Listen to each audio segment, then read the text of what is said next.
اللہ کا احسان اور شکر ادا کرنا چاہیے کہ اللہ نے اپنا کلام ہمیں اور آپ کو سننے کی توفیق دی، طاقت دی۔ اللہ نے مدد فرمائی کہ ہم نے اور آپ نے اللہ کا کلام سنا۔ یہ وہ کلام ہے، توجہ کی ضرورت ہے۔ اللہ کا یہ وہ کلام ہے جس نے غور سے سنا، بات کو مانا اور تسلیم کیا، فرما برداری کی، تو وہ اپنے زمانے کے صحابہ بن گئے، اپنے زمانے کے صحابی بن گئے۔ حضرات خواتین، عورتیں جو تھیں اس زمانے کی صحابیات بن گئیں، اس زمانے کے مرد حضرات صحابی بن گئے، مگر اسی محلے میں، اسی گاؤں میں، اسی بستی میں، یعنی اسی مکہ گاؤں میں بہت سے ایسے لوگ بھی تھے جو قرآن کو سنتے بھی نہیں تھے، مانتے بھی نہیں تھے، ایمان بھی نہیں لاتے تھے، تو وہ اپنے زمانے کے ابو جہل بن گئے، اپنے زمانے کے ابی بن کعب بن گئے، اپنے زمانے کے سب سے بڑے بدنام ناکام انسان ثابت ہوئے۔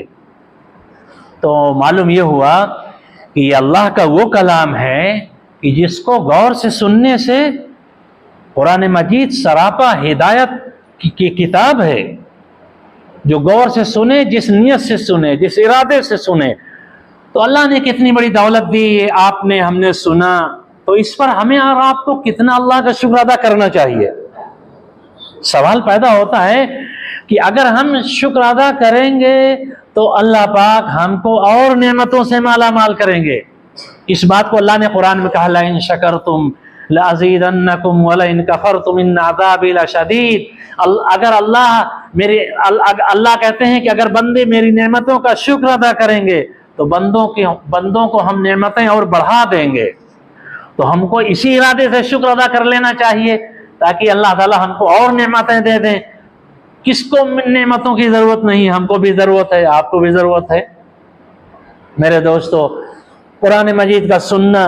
اللہ تعالی ہم سب کے سنانے اور سننے کو قبول فرمائے۔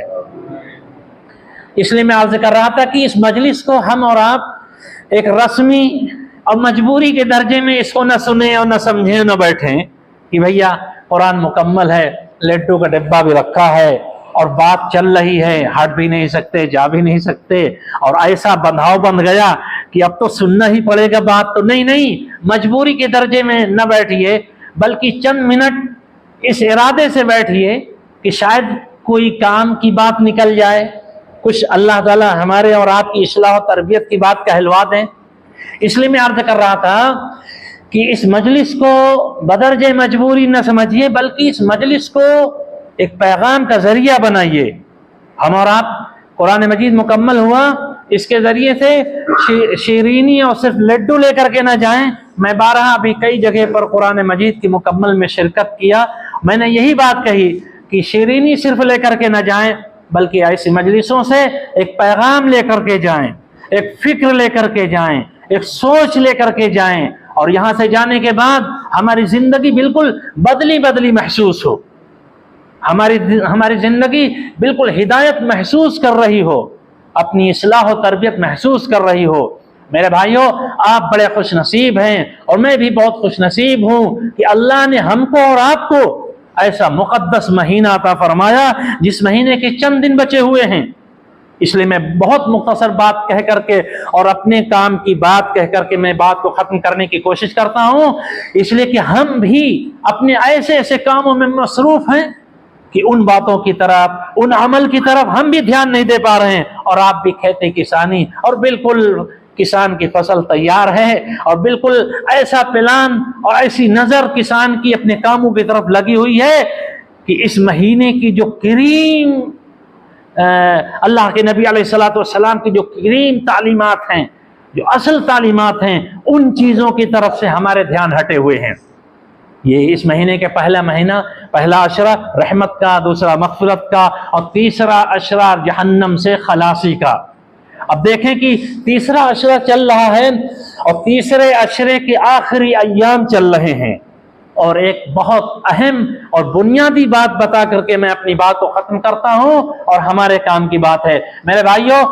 ہم 2 عشرے ہماری زندگی سے جا چکے، آخری عشرہ باقی ہے، اور اس عشرے کے تعلق سے بھی اور اس سے ہٹ کر کے بھی اللہ تبارک و تعالی اس عشرے میں خاص طور سے اس بات کو بتایا گیا کہ معافی کا عام اعلان ہو جاتا ہے، مغفرت کا عام اعلان ہو جاتا ہے، ہر خاص و عام کی مغفرت کر دی جاتی ہے، تمام روزے داروں کی مغفرت کر دی جاتی ہے، مگر چند لوگوں کی مغفرت روک دی جاتی ہے۔ بس یہی بات مجھے بتانا ہے، بس مجھے یہی بات بتانی ہے، اس کو آپ غور سے سن لیجئے گا اور انشاءاللہ میں بات کو ختم کر دوں گا۔ اب دیکھیں کہ چند لوگ ایسے ہوتے ہیں جن کی مغفرت روک دی جاتی ہے، تو کہیں ایسا تو نہیں ہے کہ ان چند لوگوں میں ہمارا نام تو نہیں آ رہا؟ وہ چند لوگ جن کی مغفرت روک دی جاتی ہے، ان چند لوگوں میں کہیں میرا نام تو نہیں آ رہا؟ اور اس کا جائزہ اپنے گریبان میں جھانک کر کے ہم خود جائزہ لیں گے کہ ہم ان 4 چیزوں کے شکار تو نہیں ہیں۔ جو وہ 4 چیزیں کون ہیں جن کی وجہ سے مغفرت روک دی جاتی ہے؟ ابھی میں نے نوٹ کیا ان 4 چیزوں کو، تاکہ ان 4 چیزوں کو بتانے کے لیے میں کہیں بھول نہ جاؤں، میرے دھیان سے نہ اتر جائے۔ بہرحال میرے خیال میں یہ باتیں ہیں۔ نمبر 1، شراب پینے والے کی مغفرت روک دی جاتی ہے، اور دوسرے نمبر پر والدین کی نافرمانی کرنے والے کی مغفرت روک دی جاتی ہے، تیسرے نمبر پر کینہ اور بغض رکھنے والے کی مغفرت روک دی جاتی ہے، اور چوتھے نمبر پر قطع تعلق، رشتے تعلقات دوستیاں قطع تعلق کرنے والا، جو اپنے مطلب کے لیے، خود غرضی کے لیے، 4 آنوں کے لیے، 4 ٹکوں کے لیے، معمولی معمولی کاموں کے لیے، معمولی معمولی چیزوں کے لیے دوستیوں کو توڑ دیتے ہیں، تعلقات کو توڑ دیتے ہیں، سالوں سال کے ایک دوسرے کی خیر خواہیوں پر پانی پھیر دیتے ہیں، لوگوں کے احسانات کو بھلوا دیتے ہیں، پیروں سے رون دیتے ہیں کہ کس نے کیا تعلق ادا کیا، کیسی کیسی محبتیں تھیں، کیسی کیسی دیوانگی تھی، مگر چند کوڑیوں کی خاطر، چند پیسوں کی خاطر، چند اپنے مطلب کی خاطر تعلقات کو توڑ دیتے ہیں۔ ایسے تعلقات کو توڑنے والے، کینہ بغض رکھنے والے، والدین کی نافرمانی کرنے والے اور شراب کو منہ لگانے والے، ان 4 لوگوں کی مغفرت روک دی جاتی ہے۔ کیا ان 4 لوگوں میں کہیں میرا نام تو نہیں آ رہا؟ یہ 4 چیزیں ہیں۔